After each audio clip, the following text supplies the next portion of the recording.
चलिए, जो कल का टॉपिक था MPPSC 2027 प्री में, कल अपन ने पढ़ा था प्राचीन भारतीय ज्ञान परंपरा। इसकी एक अलग से प्लेलिस्ट मैंने तैयार कर रखी है, उसमें आप डेली के पूरे वीडियो देखते चलेंगे।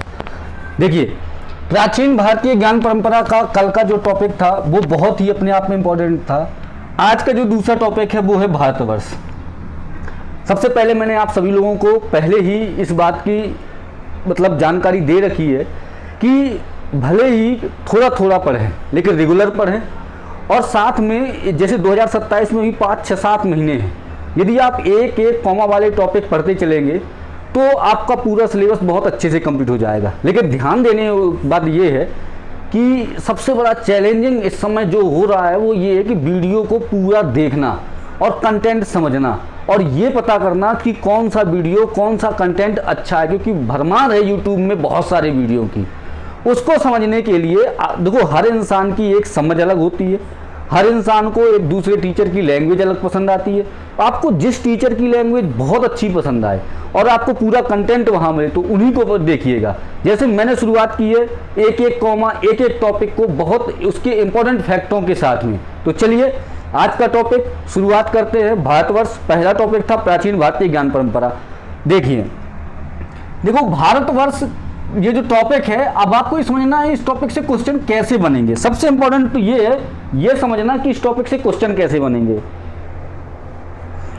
वो बात समझने के लिए आपको इस सिलेबस को एक बार अच्छे से, मैंने सबको सिलेबस को अच्छे से पढ़ना पड़ेगा। देखिए, भारतवर्ष में यहां पर क्वेश्चन जो बनेंगे कि भारतवर्ष का नामकरण कैसे हुआ और कौन कौन से ऐसे फैक्ट थे जिनमें भारतवर्ष का जिक्र किया गया।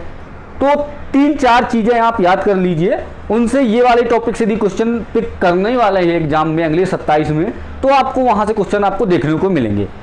सबसे पहले है कि वेद व्यास के अनुसार भारतवर्ष क्या है।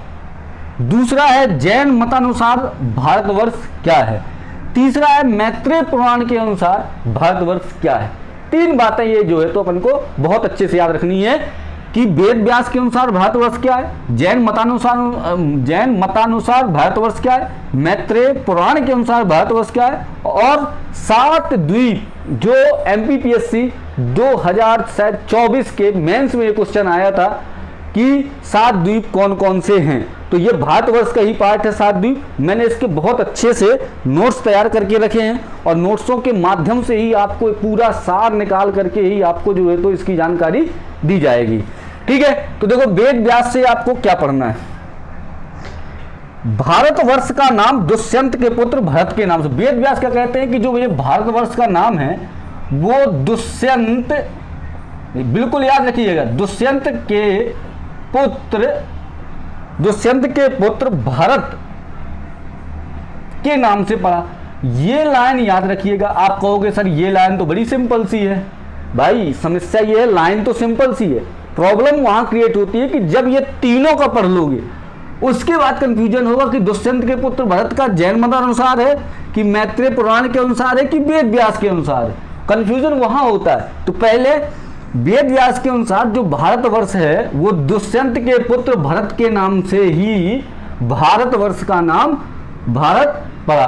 ठीक है, तो ये आपको किसने बताया? वेद व्यास जी ने बताया। बात यहां तक समझ में आ गई। ठीक है, बहुत सिंपल सा और धीरे धीरे बहुत अच्छे तरीके से समझना है। ठीक है, कोई जल्दबाजी नहीं, एक टॉपिक है, बहुत आसानी से 8-10 मिनट में कंप्लीट करेंगे। दूसरा है जैन मतानुसार। जैनों ने क्या बोला, जैनों के जो ग्रंथ है उनके मतानुसार भारतवर्ष की क्या परिभाषा दी गई। तो देखिए सुनिए, उनके अनुसार कहा गया कि ऋषभ देव के सबसे बड़े पुत्र का नाम भरत था। क्या बोला उन्होंने कि जो ऋषभ देव थे, ऋषभ देव उनके सबसे बड़े जो पुत्र थे उनका नाम भरत था। ठीक है, ऋषभ देव के सबसे बड़े पुत्र का नाम क्या था? भरत था। और आगे क्या है, जो एक सदाचारी व्यक्ति और महान तपस्वी थे ये भरत, और इन्हीं के नाम पर भारतवर्ष का नाम भारत पड़ा। भरत 2 बार आ चुका है, यही कंफ्यूजन है। बहुत आसान सी चीज है, लेकिन अपन को कुछ भी नहीं छोड़ना। लिस्ट कहाँ है? 71 है। तो बहुत ही पेशेंस रख करके, और खासकर जो बिल्कुल शुरुआत एकदम तैयारी कर रहे हैं बेसिक से, बिल्कुल आप एक एक चीज समझते जाइए, पता नहीं चलेगा कब पूरे टॉपिक कंप्लीट हो गए। तो वेद व्यास के अनुसार भारतवर्ष का नाम दुष्यंत के पुत्र भरत के नाम पर, यहां भी भरत है। जैन मतानुसार ऋषभदेव के पुत्र भरत के नाम पर भारतवर्ष नाम पड़ा। ठीक है, तो ये हो गया। अब मैत्रेय पुराण के अनुसार देख लेते हैं, इसमें क्या है मैत्रेय पुराण, मानव जाति के आदि पुरुष मनु द्वारा शासित भूमि का नाम भारतवर्ष। देखो मानव जाति के जो आदि पुरुष हैं उनको इसमें बताया गया है, कौन है वो, मनु है। ठीक है, इन्हीं के नाम पर यानी कि इन्हीं के द्वारा ये मनु द्वारा शासित भूमि, मतलब मनु का जहां पर शासन था उस शासित भूमि को ही भारतवर्ष कहा गया। बात समझ में आई तीनों? अब तीनों बहुत अच्छे तरीके से एक एक करके समझ लेते हैं और देख लेते हैं। देखिए, वेद व्यास के अनुसार भारतवर्ष का नाम दुष्यंत के पुत्र भरत के नाम पर पड़ा। जैन मतानुसार ऋषभदेव के पुत्र बड़े पुत्र जो थे भरत, उनके नाम पर भारतवर्ष का नाम भारत पड़ा।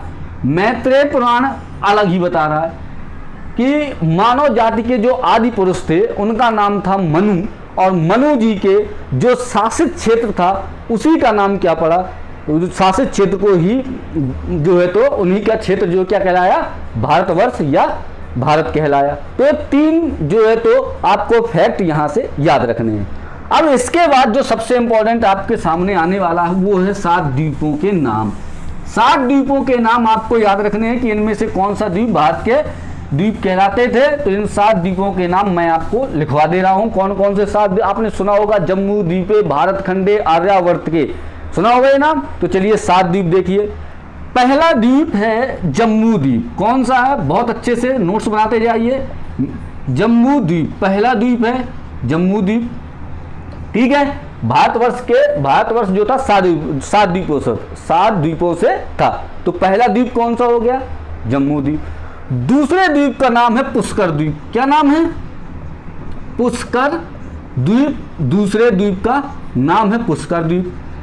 अब जो तीसरा द्वीप है अपना उसका नाम है शक द्वीप। क्या नाम है तीसरे द्वीप का, शक द्वीप। तो कौन 3 हो गए, जम्मू द्वीप, पुष्कर द्वीप, शक द्वीप। और चौथे द्वीप का जो नाम है वो नाम है सालमनी द्वीप।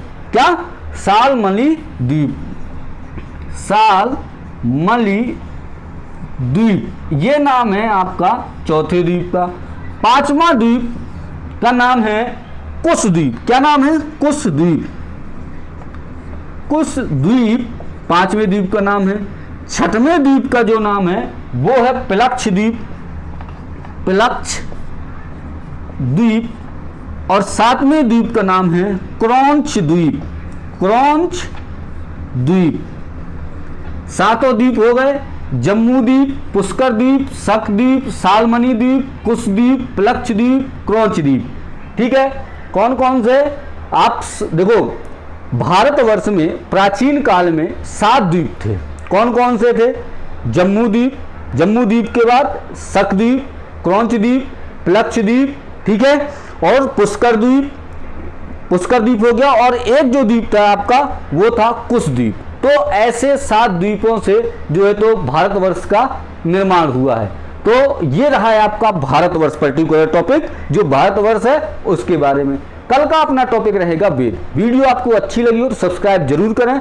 और यदि आप टारगेटेड एमपीपीएससी 2027 की तैयारी करना चाहते हैं प्री की, तो इस चैनल को सब्सक्राइब कर लें। आपकी तैयारी बहुत ही आसान और शांत अच्छे तरीके से होगी। उसके पहले लेकिन जो मैं जरूरी सूचना हमेशा देता हूँ, MP current affairs, Madhya Pradesh राष्ट्रीय और अंतर्राष्ट्रीय डेली मैं वीडियो आपको डाल रहा हूं। सॉरी, हर सप्ताह के साप्ताहिक करंट अफेयर्स का वीडियो आपके सामने मिल रहा है। तो उस चैनल को सब्सक्राइब करें। करंट अफेयर्स अपन साप्ताहिक तैयार करेंगे और जो ये बेस है पूरा एक एक करके धीरे धीरे तैयार करेंगे तो जनवरी तक पूरा कंप्लीट हो जाएगा। धन्यवाद, मिलते हैं अगले वीडियो में।